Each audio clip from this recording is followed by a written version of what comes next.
Hey tout le monde, aujourd'hui toute nouvelle vidéo, ça va être une petite construction parce que ceux qui suivent sur Instagram ils le savent, mais je me déplace tout le temps en skate et vu que j'aime bien faire les choses moi-même, aujourd'hui on va construire un skate. Donc là en fait c'est un kit, Roiro Kit, ils me l'ont envoyé gentiment, c'est vraiment cool, merci à eux, donc je mets le lien dans la description bien sûr si ça vous intéresse. Et en gros le concept c'est de fabriquer soi-même sa planche à la maison. Donc on va déballer le kit, voir comment ça se passe. On n'a pas besoin de plus d'outils que ce qu'il y a dans la boîte. Donc ça c'est vraiment cool, c'est top, c'est une planche old school. On va ouvrir ça, let's go. Ok, donc ça du coup c'est la chambre à vide. C'est ce qui va servir à presser les planches de bois quand on va la coller. Donc là on a les planches. Et ça c'est ce qu'on appelle la shape. C'est ce qui va donner la forme à notre board. Donc là la shape elle est déjà formée, la colle, important. Et donc à la fin il y a le kit qui permet de faire toute la planche avec, très important, la notice, les petits stickers, Roiro Kit, bien stylé. Ensuite le petit doseur sûrement pour doser la colle par couche pour que ce soit bien uniforme, bien stylé. La pompe à vide pour faire le vide dans la presse. Un petit filet pour bien faire le vide partout aussi pour que l'air puisse passer parce que sinon au bout d'un moment ça bouche la sortie d'air. Une petite trappe pour faire les finitions, pour faire le côté arrondi de la planche de skate. Et enfin du papier à poncer encore une fois pour les finitions. Bon du coup c'est nickel, j'ai compris la notice. It was at this moment Jackson knew. He fucked up. Donc ça en fait c'est important, il faut s'en servir, c'est fait pour rigidifier le moule. Donc ça on va le mettre sous notre polystyrène. Je rappelle, le polystyrène c'est la forme de notre planche finie.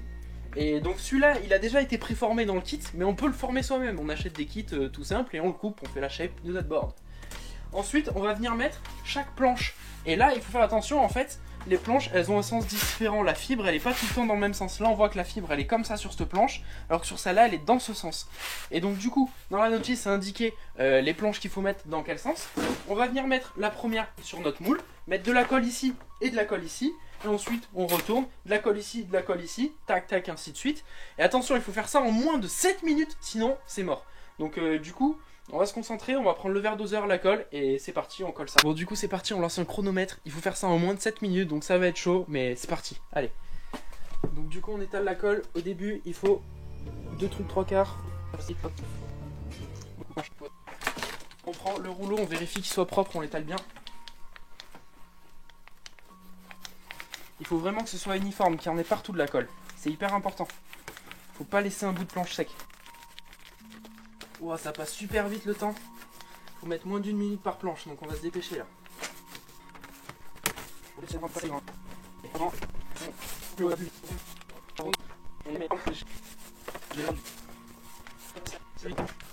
Ce qui est important c'est que ce soit étalé uniformément pour pas qu'il y ait de bulles. Sinon il y a des bulles d'air qui restent malgré la presse sous vide. Et ça c'est pas bon du tout. Et je sais pas si je l'ai dit mais c'est du bois d'érable canadien. Donc du coup pour faire une planche, pour se déplacer comme je fais, ça va être tip top, super agréable à rouler.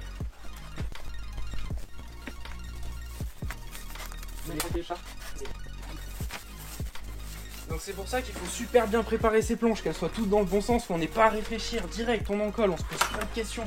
Parce que le temps il passe super vite. Donc à mon avis les 7 minutes c'est vraiment des précautions, mais je pense qu'il faut quand même le respecter, c'est important.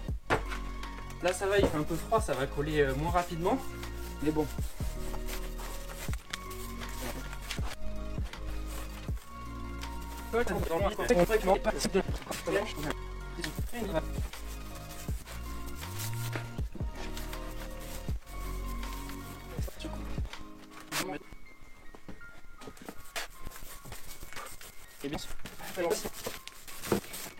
Ok, donc maintenant c'est que c'est important, il faut bien égaliser la planche, que ce soit assez propre.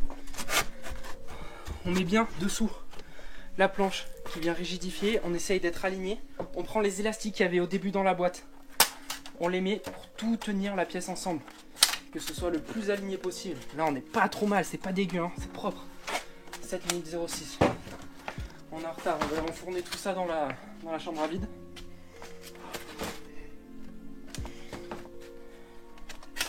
Ici on doit être pas mal. Tac, là on est propre, on est bien. Tout aligné. On ouvre la poche à vide.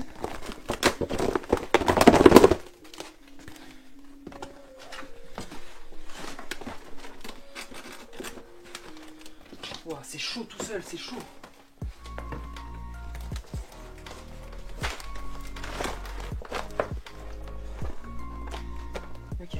pas abuser sur le truc. Tac. On vient bien mettre le filet. Hop. Ils avaient dit de préparer, hein. Évidemment, fallait préparer. Le filet, il faut bien qu'il passe sous la valve. On va le mettre en diagonale. Hop, comme ça, on en a bien des deux côtés.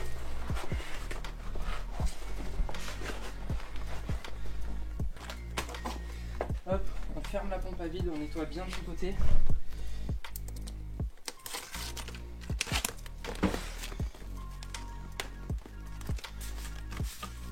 Hop. On appuie bien sur les bords, c'est très important.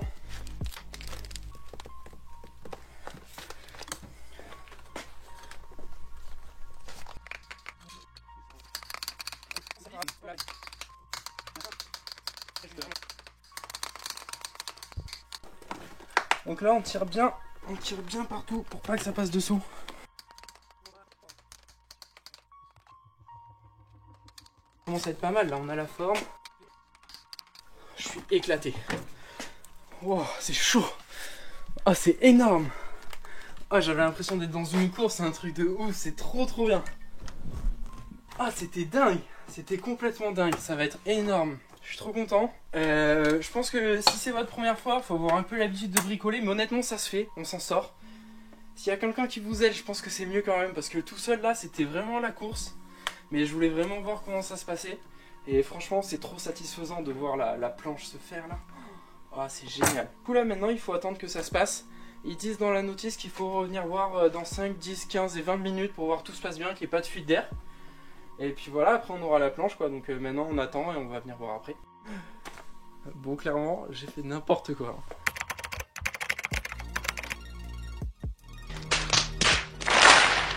En fait, je me suis un peu précipité et c'est pour ça que 7 minutes c'est hardcore. Parce qu'en fait, il faut faire les planches 2 par 2. J'ai compris la notice. Bon, du coup, j'ai laissé sécher la planche toute la nuit, donc bien plus que les 8 heures qui étaient préconisées vu que j'ai tout collé ensemble. Et donc effectivement, pour revenir sur ce qui s'est passé hier, en fait ce que j'ai fait c'est que j'ai lu la notice trop vite et je l'ai mal lu, c'est une erreur de ma part. Hop, donc pour faire un petit update, je les ai eu au téléphone et ils m'ont expliqué. Ils m'ont dit que c'était possible de faire la planche comme je l'avais faite, c'est-à-dire en collant tout d'un coup. Mais par contre il faut bien respecter le temps comme je l'ai fait, donc c'est ça qui est un peu chaud. Si tu t'en sors en bricolage, y a pas de souci, tu y arriveras comme moi, tu peux tout coller d'un coup. Mais si t'es moins chaud, vaut mieux que tu prennes ton temps et que tu colles les planches séparément comme indiqué dans la notice. Les deux sont possibles, c'est toi qui décides. Donc du coup on va sortir la planche de la presse sous vide, on va voir ce que ça donne et on va faire l'arrondi sur les côtés et tout le ponçage pour qu'elle soit clean et lui faire une petite déco à la planche et ensuite on la monte sur des trucs. Donc là du coup pour enlever l'air de la presse sous vide dans un premier temps on vient pousser le cône qui est ici. Et là quelque chose de rassurant, la planche reste dans la forme qu'on lui a donnée, donc déjà c'est pas mal. Et donc maintenant on va l'ouvrir et on va pouvoir la sortir. Wow, c'est pas une mince affaire à ouvrir. Ok, c'est bon. Là il faut enlever tout ce mastic. En fait j'ai lu dans la notice qu'ils utilisent ce mastic parce que les poches à vide avec du zip c'est souvent pas super étanche quoi. Et donc ça pour réutiliser la presse, vu que normalement on doit s'en servir, il faut bien nettoyer le mastic pour pas qu'il y ait de fuite d'air.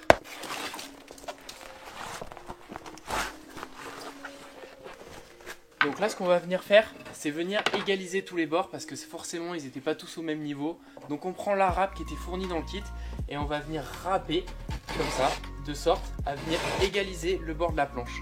Et une fois qu'il sera égalisé, on pourra faire l'arrondi.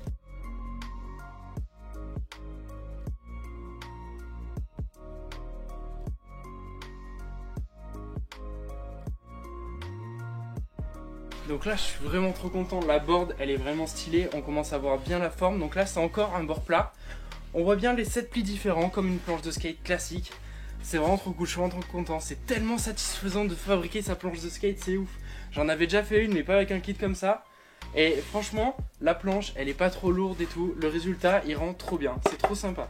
Donc du coup maintenant ce qu'il faut faire c'est faire des bords à 45 des deux côtés et ensuite au papier à poncer on va arrondir tout ça, ça va être nickel. Allez c'est parti.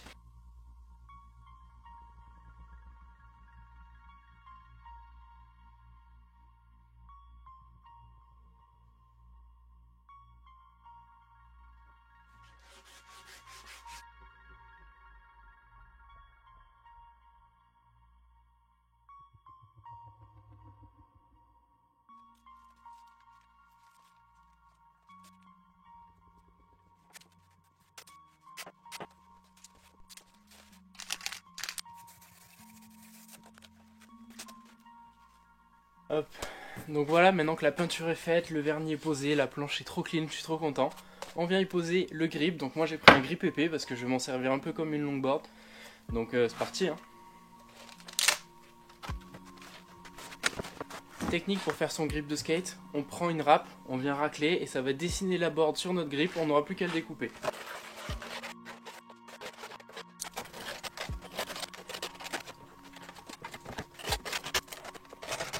Du coup maintenant que le grip est découpé, ce qu'on peut faire c'est prendre un bout de grip qui reste, le plier en deux pour enlever le collant et finir ta board pour qu'elle soit propre.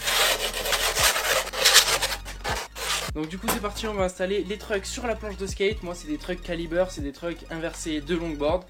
Mais vu que je vais m'en servir pour me déplacer, je pense que c'est l'idéal. Me déplacer bien sûr quand j'aurai plus de béquilles parce que là c'est un peu chaud.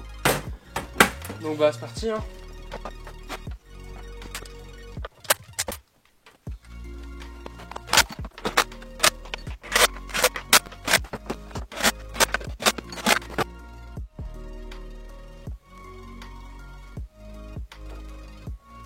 Donc voilà, pour conclure, je suis vraiment trop content de ma planche de skate, c'est vraiment stylé.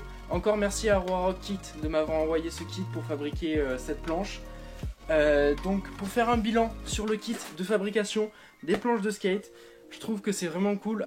Après ça, par rapport aux techniques, c'est pas dur, franchement, tout le monde peut le faire, je pense que c'est vraiment pas compliqué. T'as juste à vraiment étaler ta colle avec un rouleau, donc c'est pas compliqué du tout. Et surtout, t'as 7 minutes pour faire 3 plis, donc c'est vraiment easy, vraiment t'as le temps. Parce que moi en 7 minutes, j'ai fait presque les 7 d'un coup, donc tout le monde peut faire en 7 minutes les 3 plis. Si vous êtes un peu jeune ou débutant en bricolage, faites-vous aider par quelqu'un de plus grand ou qui s'y connaît en bricolage, ça peut toujours servir. Mais sinon c'est abordable, tout le monde peut le faire, techniquement c'est vraiment abordable. Bon bah du coup ça y est, c'est bon, j'ai trouvé mon pote Flo, il va tester la board, vous l'avez vu dans les vidéos Pump Track. Donc c'est parti, t'es chaud? Ouais, chaud. Allez c'est parti, let's go.